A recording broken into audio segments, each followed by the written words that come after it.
In this video, we're going to get started on assembling the gearbox.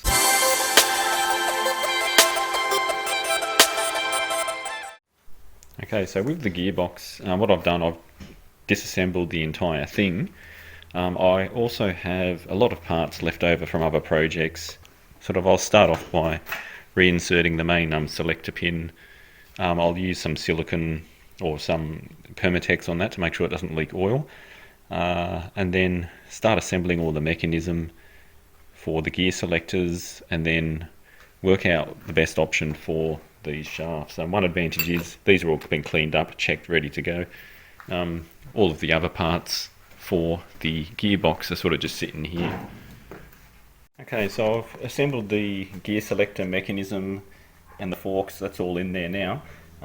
Some of the parts I've replaced. First of all, this piece here, the actual shaft is bent. This piece here, the actual shaft is bent. That's why it doesn't sort of slide in there easy. It gets stuck halfway. So I've put another one in there. Also, this piece here, if you look at the very end there, you can see it's pretty worn. So that one I have replaced as well, and I'll just replace that one too, just to save cleaning it up, because all my spare parts, they've all cleaned up. They're already clean and they're all in storage, so making use of those. Alright, next step, I need to fit the reverse gear.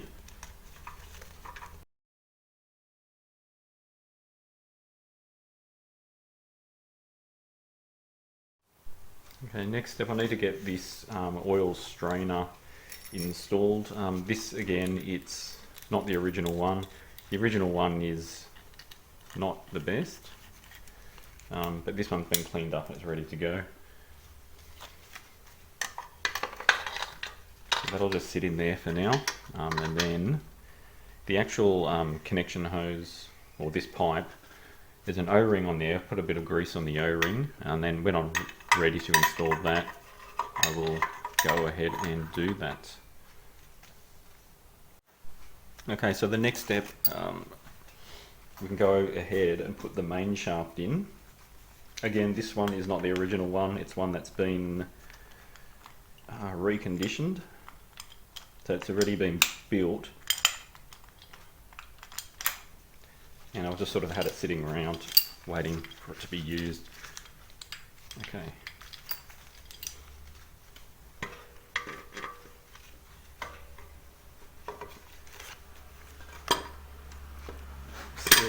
I've still got reverse engaged, but I don't think shouldn't be a problem. That's just sitting in there like that. Okay, that's good.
Alright, next we've got the lay shaft and lay gear to get installed.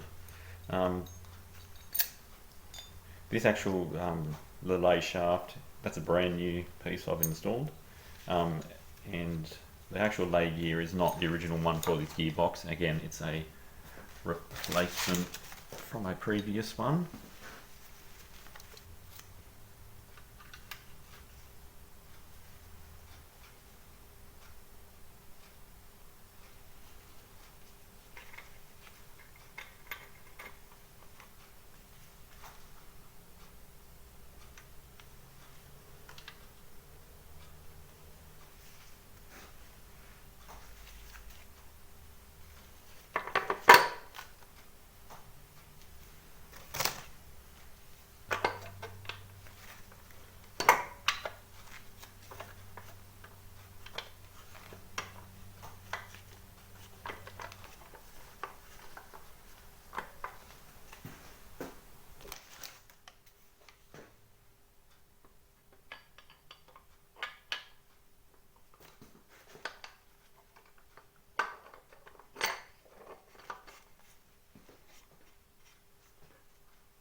Okay, so the pinion gear for this gearbox, so this is the original one.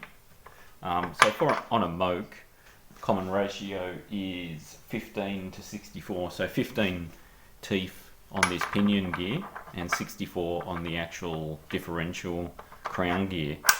I'm not going to change that. I'm going to keep that same ratio, and it's suggested to do that because of the larger size wheels on the Moke, and also because this is a small bore engine, you want that ratio to give it a good amount of torque at the wheels. Alright, so that goes on. I've got a locking washer, and then a nut goes on the end of that.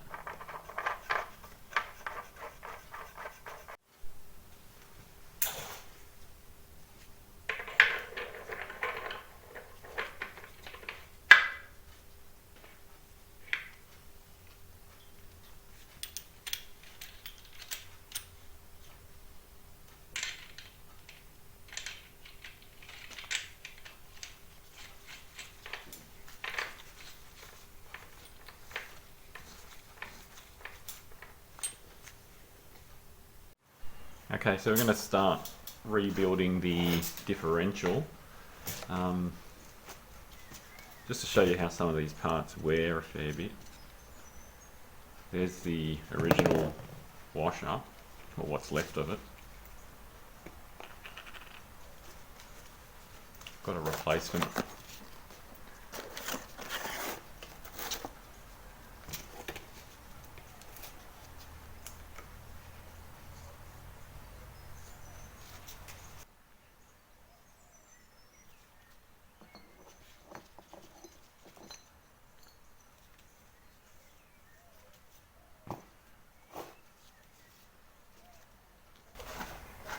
Okay, so I've got replacement thrust washers. You can see how worn these old ones are, practically so thin.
Well, that concludes the Gearbox video. Thanks for watching my videos.